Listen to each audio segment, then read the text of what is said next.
Hi, Matt here, and oh boy, I'm so excited for Atlus to announce Persona 6 in their 25th anniversary. Hi, Matt here, and oh boy, I'm so excited for Atlus to announce Persona 6 in their 30th anniversary. Hi, Matt here, and oh boy, I'm so excited for Atlus. Game anniversaries. Well, already said this opening with Yakuza's 25th anniversary, and in a nutshell, this milestone should always be celebrated with a much anticipated title that revitalizes the series. Yakuza do have Kiwami 3, just don't pay attention to the community right now. Super Mario has the Galaxy movie and a bunch of new games that everyone asked for. Give us Odyssey 2, you cowards. And even Witcher 3 has one with a rumored series expansion for a 10-year-old game. Case in point, game anniversaries are a good excuse for companies to sell new titles to long-standing fans of the series. And yet, Atlus and Persona seem to think that this event is exclusively for selling merchandise that you can only buy in Japan. Persona's 25th anniversary was such a letdown as fans expected so much more, such as the announcement of Persona 6, or maybe even a teaser per spin-off game or remake. But after spending way too long staring at that Morgana mascot, I finally accepted the harsh, cold truth. This is just a Merc event. Well, yeah, I understand at the time, given the pandemic, Atlus and P Studio had little to no resources to prepare anything big, and most of the planned announcements were done in later years, namely Persona 5 Tactica, a spin-off P5 strategy game that plays like XCOM, a gacha spin-off with Persona 5 The Phantom X that some fans still reject because it is a gacha game, but my gosh, the most recent story update is so freaking good. Then the biggest one is the remake of P3 with Persona 3 Reload. So it felt like I just blinked away the 5 years of my life, and now we're already celebrating Persona's 30th anniversary. Surely Atlus and P Studio learned their nope, it's still just a merchandise event. You cannot make this up. Persona's 30th anniversary feels empty. And here's why. But before that though, if you're still hopeful that we'll see P6 this year, sure, then like this video and join Otaka Define for more Persona content. テルプシコレ私を連れて行ってさらなる高みまで The biggest culprit why Persona's 30th anniversary has been such a huge disappointment is the lack of big game announcements. Well, sure, they might be reserving the heavy hitters at a later date, but they should not have started the year teasing an announcement on January 8th, only for it to be just a bunch of merchandise. That set up a terrible precedent, especially to traumatize fans who survived the 25th anniv. Jokes aside, that wasn't really a good marketing move. If you really want to hype up the fans, we gotta start off big. We could have a simple teaser of Persona 6, like what they did with the cheers of Persona 5. Heck, I would have been satisfied with a new trailer for Persona 4 Revival. But alas, Atlus has to Atlus and has played their merchandise card. The worst thing about this is that it made the franchise look dead and nameless, like there's nothing big planned for the coming years. Fans now approach the anniversary announcement from Atlus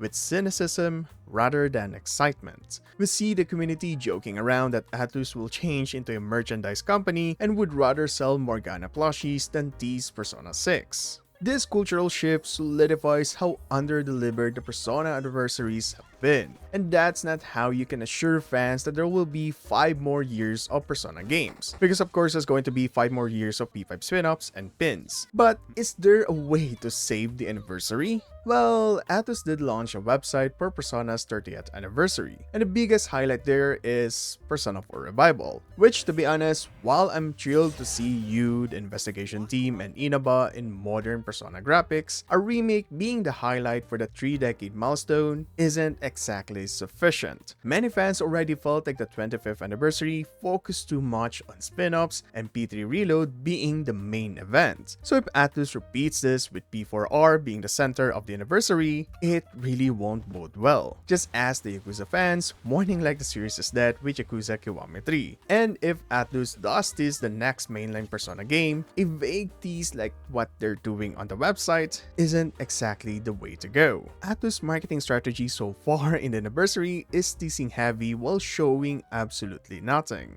What does the next chapter for the series actually mean? It's so indefinite. and hazy, which could just be about Persona 4 Revival. That message could also be another Persona 5 spin-off. Or heck, maybe it's the new line of Morgana plushies, maybe we already have it with fitness boxing. I actually like this. The point is, this is just filler content meant to give the illusion of a big anniversary, but behind it, there's no real substance. It doesn't help that Persona has become this global cultural phenomenon with Persona 5, so the expectations are extremely high and fans aren't just waiting for nostalgia bites but an actual follow-up to the series, a fresh narrative that is outside of P5, new battle system that is not a rehash of P5, a major reveal that is not a spin-off of P5. Long story short, fans cannot wait to see Persona 6. But what is the real reason why Persona 6 is taking this long to develop? It will be 10 years since Persona 5 and we still haven't gotten a drop of sign for Persona 6. The best thing that we have here is this paint bucket that I feel crazy whenever I point out that this is Atlus's cheeky way of teasing P6 protagonists, but it might just also be a random thing that the artist added. That's how bad we've been waiting for Persona 6. While long development cycles is normal for a game series, with Persona 4 and 5 having an 8-year gap between releases, I find it so strange that Persona 6 will now take more than 10 years. And the biggest reason for that is that there's a different team now that is handling Persona 6. Now, we don't officially know who in Atlus and P Studio are developing Persona 6, but ever since Persona's soft reboot with P3 and up to P5, these three have been the pillars of this game's overwhelming success. The director, Katsura Hashino, the artist, Shigenori Soejima, and the composer, Shoji Meguro. The three have unofficially moved on from Persona, and with Metaphor success, as well as Shoji Meguro committing to other projects, the Persona title is left without its proven foundation.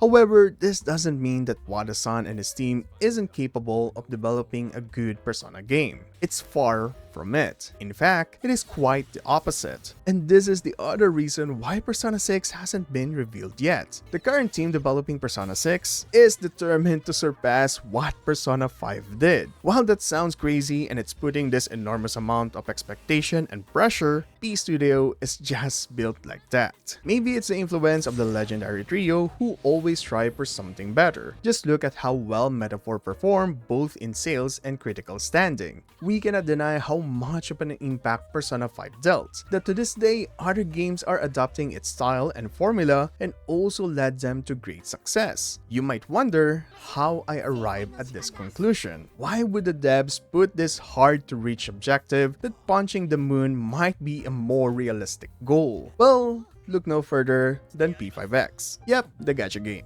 You mean to tell me that this mobile game that plagued fans with the subway slama is proof that the devs are putting their everything to surpass Persona 5? Yes. Because after the tragedy that is Kyuchi, P Studio's writing team clearly went out of their way to move past the subway slammer stigma and deliver a story strong enough to let P5X stand on its own, rather than feeling like a simple Persona 5 copy. The current story arc, without getting into spoilers, show how modern JRPG storytelling should be done. There's no unnecessary repetition, no wasted scenes, and every moment pushes the narrative forward in a way that keeps you hooked.